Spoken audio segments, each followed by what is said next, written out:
In the winter of 1942, deep inside eastern Germany, stood a prison camp that the German military command proudly described as escape-proof. It was built specifically for captured Allied airmen, men considered highly intelligent, resourceful, and notoriously inclined to attempt escape. The camp was known as Stalag Luft III, and it was designed to be the perfect prison for those who could not be contained anywhere else.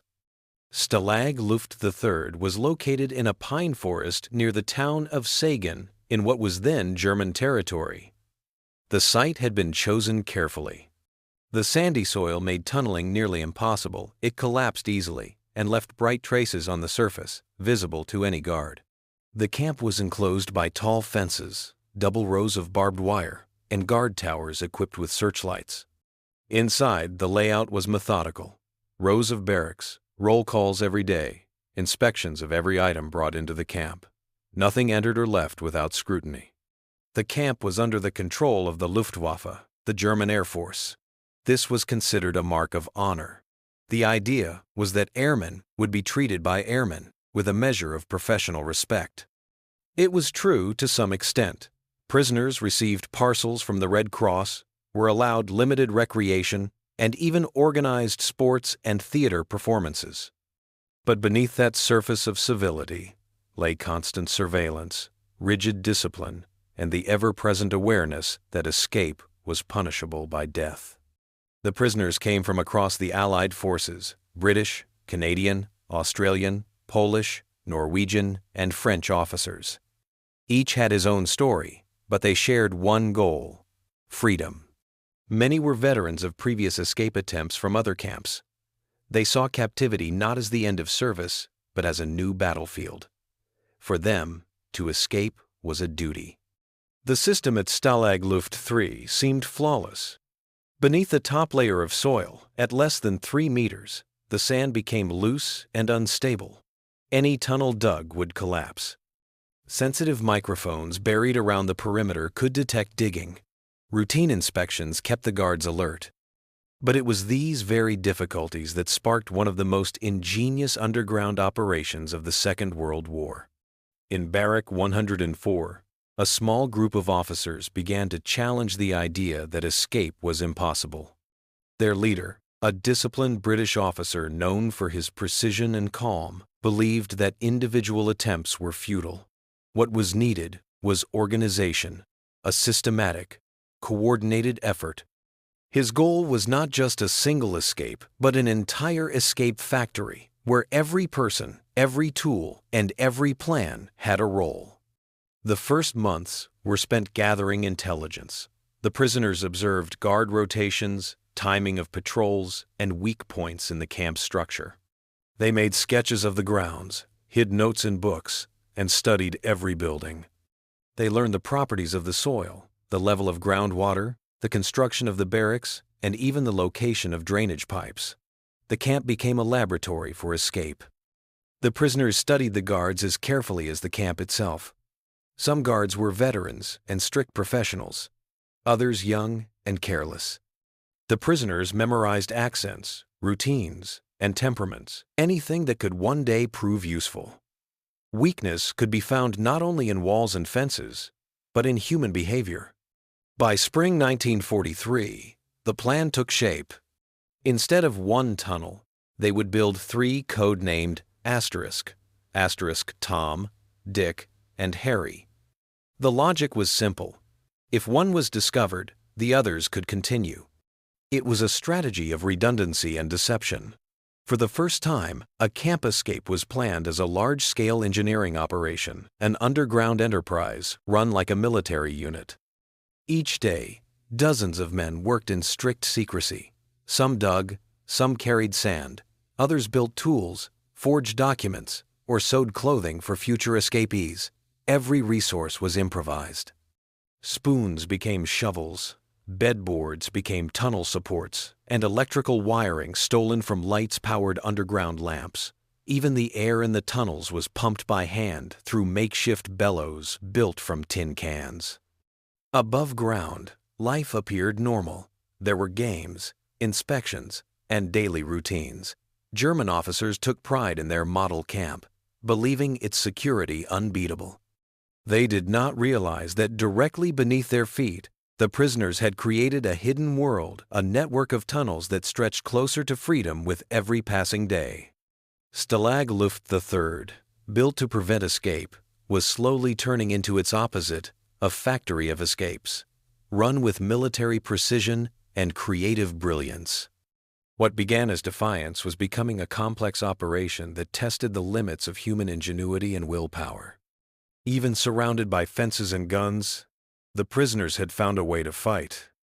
Beneath the barracks, in the shifting sand, they built not just tunnels, but a symbol proof that the human spirit, even under the weight of captivity, could still find a path to freedom. By the summer of 1943, Stalag Luft III had become a strange paradox.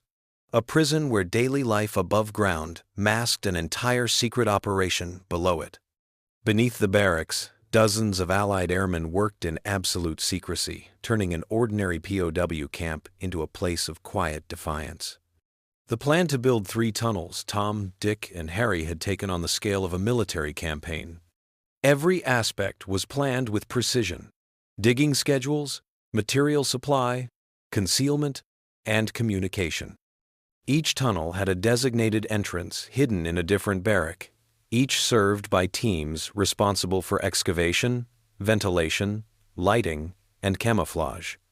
Digging in the sandy soil was a nightmare. The earth collapsed easily, forcing the men to reinforce the walls with stolen wood from bed frames and support beams. The tunnels were barely wide enough to crawl through, lined with rough boards and illuminated by bulbs wired to stolen electricity. Air was pumped in through pipes made from powdered milk cans. It was exhausting, claustrophobic work, every movement a risk of suffocation or collapse. Disposing of the sand became an engineering problem in itself. The loose yellow soil could not simply be dumped. Instead, men called penguins filled small pouches inside their trousers and quietly spread the sand around the camp yard during walks or roll calls. Over months, thousands of cubic meters of sand vanished this way, right under the guards' eyes. Other teams worked just as tirelessly. Forgeries were produced in a hidden workshop: travel papers, railway tickets, and fake identity cards, all created from scraps of Red Cross packaging and old forms. Tailors stitched civilian clothes from blankets and uniforms. Cartographers hand-drew maps using stolen compasses. The camp became a miniature society dedicated to one purpose: escape. Discipline was absolute. Only those directly involved were told details, and information was compartmentalized. Guards were constantly rotated between tasks to maintain secrecy. Even among the prisoners, rumors were limited. The entire effort depended on silence. Occasionally, the Germans conducted surprise searches. Each time, the prisoners adapted. One tunnel entrance was hidden beneath a stove, another beneath a washroom drain. False floors and removable panels allowed workers to disappear in seconds. When guards grew suspicious, attention was diverted with staged fights, sporting events, or musical performances. The tunnel, nicknamed Tom, was the first major project. It reached over 100 feet in length before being discovered during a raid in September 1943. The loss was devastating, months of work gone in minutes. But morale did not break. The men immediately shifted focus to Harry, the most ambitious of the 3, extending deep beyond the perimeter fence. By winter, Harry was nearly complete. It featured electric lighting, ventilation, and rails for moving soil carts, an engineering feat built entirely with improvised tools. Everything had to be silent. Even hammering was forbidden. Every sound could mean discovery. Above ground, the camp's daily life remained unchanged. The guards believed discipline was holding, unaware that beneath the frozen ground stretched a lifeline to freedom. In the evenings, men gathered in the huts, drinking ersatz tea and reading old magazines, while meters below their feet, their comrades dug through the last layers of soil. As February 1944 approached, the operation reached its final stage. Over 600 prisoners had contributed in some way, building, forging, sewing, or planning. 76 men were chosen to escape first, based on skills and language ability. They would try to scatter across Germany, posing as laborers or travelers. The night of escape was near. The men prepared clothing, ration packs, and fake documents. They memorized railway schedules and cover stories. Every movement was rehearsed.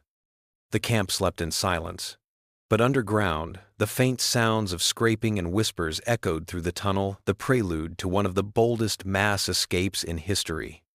For nearly 2 years, the prisoners of Stalag Luft III had turned captivity into resistance. Beneath the facade of obedience, they had built something extraordinary, not just tunnels, but a system of hope, collaboration, and defiance. The factory of escapes was ready to open its gates. On the cold night of the 24th of March 1944, the prisoners of Stalag Luft III prepared for the event they had been building toward for nearly 2 years. The tunnel, codenamed Harry, was finally ready. Beneath the barracks, more than 70 men sat in silence, waiting for their turn to crawl toward freedom. Outside, snow covered the ground, muffling every sound. Searchlights moved lazily across the fences, and the German guards, confident in their fortress, had no idea that history's most famous escape was about to begin. The entrance to Harry lay beneath a stove in Barrack 104. The tunnel stretched more than 100 meters beyond the perimeter fence, supported by thousands of pieces of stolen wood and lit by dim electric bulbs powered by tapped wires. It was an engineering miracle, carved from sand and secrecy. The final preparations took hours. Inside the cramped passage, air was thin and condensation dripped from the ceiling. Every movement had to be slow, measured, and silent. At around 10 p.m., the first man disappeared into the tunnel, pulling himself forward on small trolleys made from bed slats. One by one, others followed, crawling in total darkness except for the faint glow of lamps. It was a suffocating, endless passage, walls barely wider than shoulders, the air filled with dust and fear. Each man carried a small pack with food, forged documents, and a few personal items. When the first escapees reached the tunnel's exit, they discovered a terrible surprise. The tunnel had fallen short. It ended a few meters before the edge of the forest, leaving a stretch of open snow between freedom and capture. The men quickly adjusted. They waited for searchlights to swing away, then crawled out, one at a time, disappearing into the trees. Every movement had to be perfectly timed. Any mistake could expose them all. Above ground, in the barrack, tension was unbearable. The waiting men counted the minutes, listening to faint signals from those ahead. At times, progress stopped a jam in the tunnel, a broken trolley, or a passing patrol forced everyone to freeze in silence.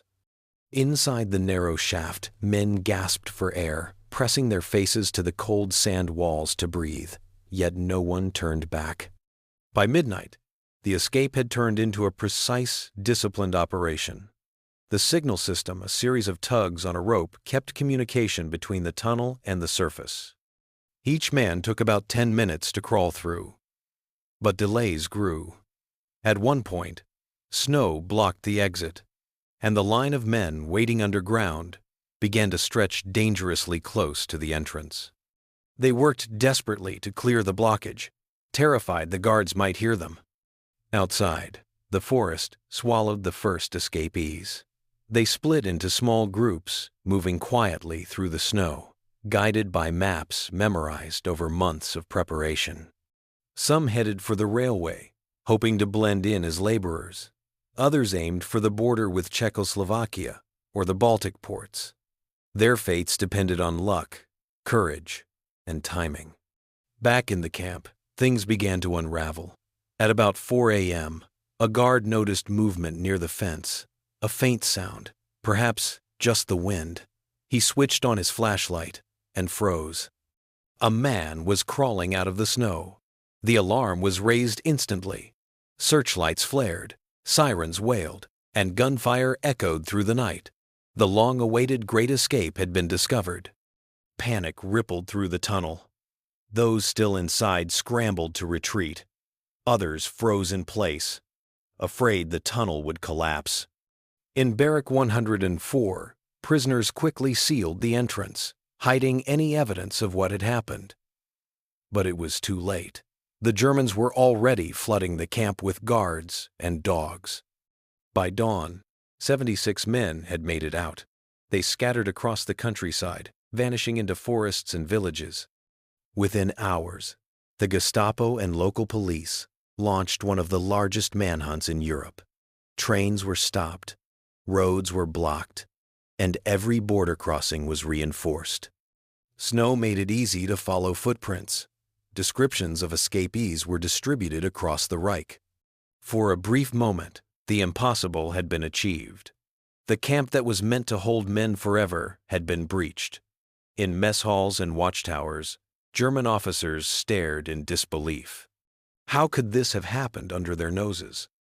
They searched every barrack, tore apart walls and floors, and found the remnants of the tunnels, the wooden supports, the lamps, the ingenious ventilation system. What they saw defied logic. As day broke over Stalag Luft III, the once quiet camp became a scene of controlled chaos. Prisoners stood in formation under guard, exhausted but defiant. Many knew they would face punishment, yet none regretted what had happened. The Great Escape had become more than an act of defiance. It was proof that even within barbed wire, freedom remained a state of mind. Across Germany, the manhunt continued. Some escapees managed to board trains and travel hundreds of kilometers. Others were caught within hours. The snow that had muffled their footsteps during the night now betrayed them by morning. Still, for every man captured, the Germans were forced to admit that their so-called escape-proof camp had failed. The night of March 24 would be remembered not only for its daring, but for the quiet determination that made it possible. Beneath the cold sky of Silesia, 76 men risked everything, not for survival alone, but for the unyielding belief that captivity could never imprison the human will. By sunrise, on the 25th of March 1944, the Great Escape had entered history, and its consequences were beginning to unfold. The Germans were stunned. 76 Allied officers had slipped through their defenses in one night, crawling beneath barbed wire, evading guards, and vanishing into the forests of Silesia. For the German High Command, it was a humiliation. For the prisoners, it was proof that defiance was still possible, even in captivity. The search began immediately. The Gestapo and local police launched a vast manhunt that spread across Germany and occupied Europe. Checkpoints were set up on every major road and railway. Posters with descriptions appeared within hours. Trains were searched. Passengers questioned. Snow and cold weather betrayed many. Their tracks led straight to barns, abandoned houses, or forests. One by one, the escapees were captured. Some were discovered by patrols, others betrayed by locals out of fear or necessity. Only a few reached neutral or friendly territories. 3 men, 2 Norwegians and a Dutchman managed to reach freedom, crossing into Sweden and eventually returning to Britain. The rest were caught, exhausted, hungry, and often suffering from frostbite. But what shocked the world most came later. Adolf Hitler, enraged by the embarrassment of the escape, ordered brutal reprisals. Against the protests of the Luftwaffe, the Gestapo was given authority to set an example. Of the 73 captured escapees, 50 were executed by secret order, shot individually or in small groups, under the pretense of being killed while trying to escape. The act violated every rule of the Geneva Convention and shocked even some within the German command. Inside Stalag Luft III, the news filtered back slowly. Weeks later, when it became clear what had happened, the prisoners were devastated. Their achievement, once a symbol of unity and ingenuity, was now shadowed by tragedy. Yet even in grief, the men refused to let despair take hold. They built a memorial within the camp, honoring their fallen comrades with the same precision and discipline that had built the tunnels. The Germans, meanwhile, conducted their own investigation. The tunnels were examined in detail. Officers documented every inch, photographing the ventilation system, the electric lighting, the hidden entrances. What they found was both astonishing and humiliating. A complete underground complex constructed under their watch. The German report described it as an engineering achievement of the highest order. Despite the executions, the spirit of resistance within Stalag Luft III did not die. New escape plans were drafted, smaller and more cautious, but driven by the same determination. Even under increased surveillance, the prisoners found ways to communicate, create, and endure. For them, the Great Escape had proven that freedom was not defined by walls or fences, but by persistence and imagination. When the war ended in 1945, Allied investigators pursued justice. The men responsible for the murders of the 50 officers were tracked down, tried at Nuremberg, and later in Hamburg.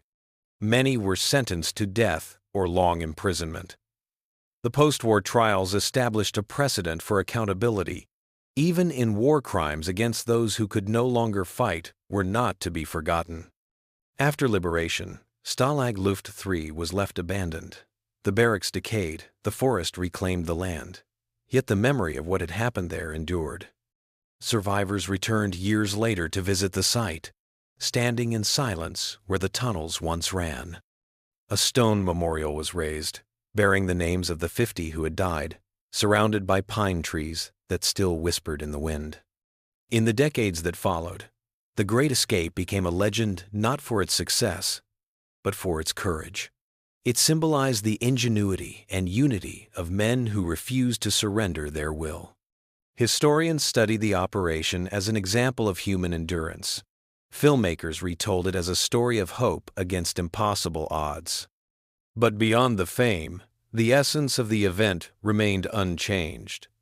It was the triumph of determination over confinement, of imagination over control. The Germans could not believe that such an organized operation had emerged within their most secure camp. They had underestimated the quiet power of men who refused to accept imprisonment as fate. In the end, the factory of escapes at Stalag Luft III stood as a testament that even surrounded by fences and fear, freedom was not a place, but a choice. And so, long after the war ended, the story of those tunnels and the men who built them continued to echo a reminder that even in the darkest times, courage can find a way beneath the surface.